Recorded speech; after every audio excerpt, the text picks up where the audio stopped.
जय माता दी दोस्तों, जय श्री हरि। स्वागत है आपका हमारी YouTube चैनल अभव्या वर्ल्ड में। दोस्तों, आज की इस वीडियो में हम आपके लिए आश्विन मास के शुक्ल पक्ष में पड़ने वाली पापांकुशा एकादशी के दिन सुनी जाने वाली 2 व्रत कथाएं लेकर आए हैं। पापांकुशा एकादशी की पहली व्रत कथा के अनुसार धर्मराज युधिष्ठिर कहने लगे कि हे भगवान, आश्विन शुक्ल एकादशी का क्या नाम है?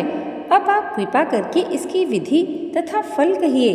भगवान श्री कृष्ण कहने लगे, हे युधिष्ठिर, पापों का नाश करने वाली इस एकादशी का नाम पापांकुशा एकादशी है। हे राजन, इस दिन मनुष्य को विधि पूर्वक भगवान पद्मनाभ की पूजा करनी चाहिए।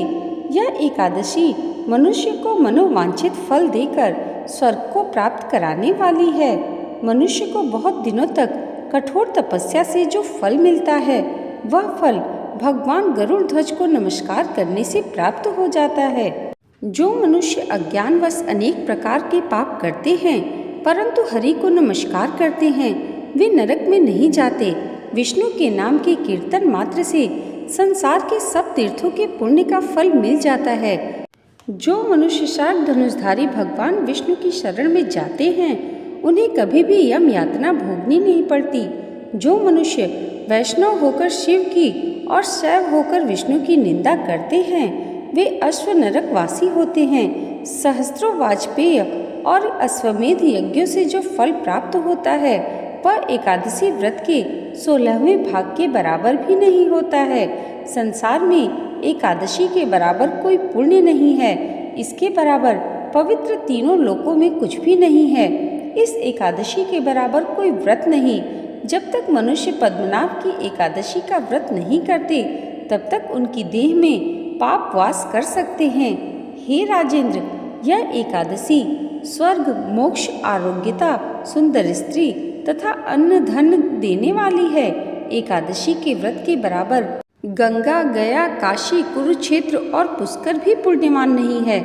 हरिवासर तथा एकादशी का व्रत करने और जागरण करने से सहज ही मनुष्य विष्णु पद को प्राप्त होता है।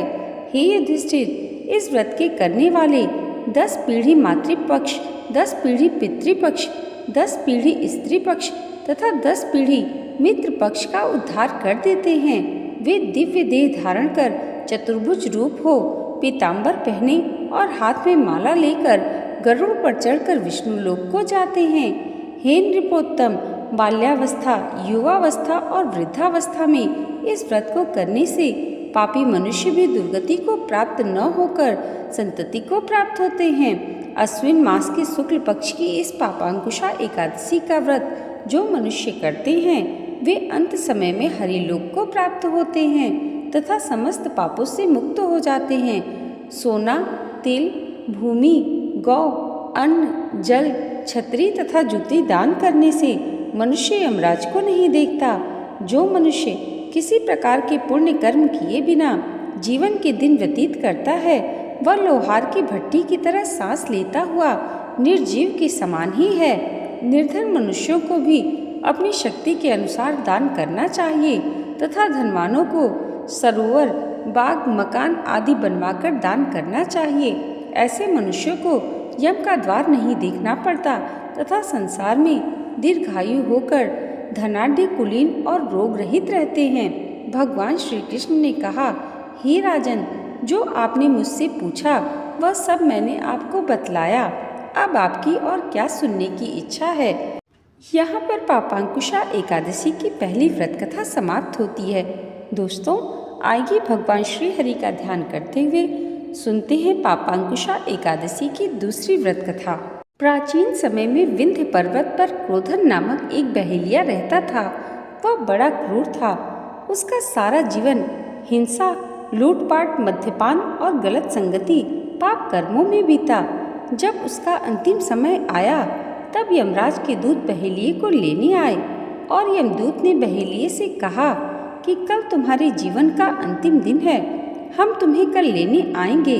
यह बात सुनकर बहेलिया बहुत भयभीत हो गया और महर्षि अंगिरा के आश्रम में पहुंचा और महर्षि अंगिरा के चरणों पर गिरकर प्रार्थना करने लगा, हे ऋषिवर, मैंने जीवन भर पाप कर्म किए हैं, कृपा करके मुझे कोई ऐसा उपाय बताएं जिससे मेरे सारे पाप मिट जाएं और मोक्ष की प्राप्ति हो जाए।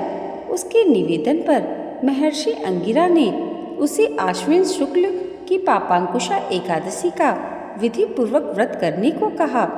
महर्षि अंगिरा के कहे अनुसार उस बहेलिये ने यह व्रत किया और किए गए सारे पापों से छुटकारा पा लिया और इस व्रत पूजन के बल से भगवान की कृपा से वह विष्णु लोक को चला गया। जब यमराज के यमदूत ने इस चमत्कार को देखा तो वह बहेलिये को बिना लिए ही यमलोक वापस लौट गए। जय श्री हरि। दोस्तों, आज की ये वीडियो अगर आपको अच्छी लगी हो तो कमेंट बॉक्स में जय श्री हरि ज़रूर लिखिएगा और इसे लाइक और हमारे चैनल पर पहली बार आए हैं तो सब्सक्राइब करना मत भूलिएगा। भगवान श्री हरि और माता लक्ष्मी की कृपा आप सबके जीवन पर सदैव ऐसे ही बनी रहे।